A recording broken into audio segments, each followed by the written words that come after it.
और अब आपको बताएं कि लाहौर की इंसदाद दहशतगर्दी अदालत ने पीटीआई रहनुमा डॉक्टर यास्मीन राशिद की शौकत खानम अस्पताल से दोबारा तिब्बी मुआयने की दरखास्त मंजूर कर ली है। मजीद जानते हैं डॉन न्यूज़ के नुमाइंदे राना बिलाल से। जी बिलाल, मजीद बताइएगा।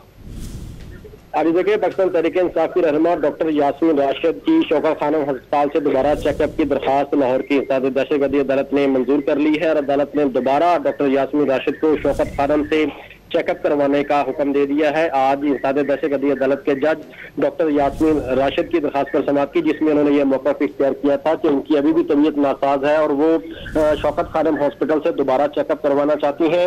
अदालत की जानिब से डॉक्टर यास्मीन राशिद की इस दरखास्त को मंजूर कर लिया गया और उन्हें जो है वो शौकत खानम हॉस्पिटल से दोबारा चेकअप की इजाजत दे दी है।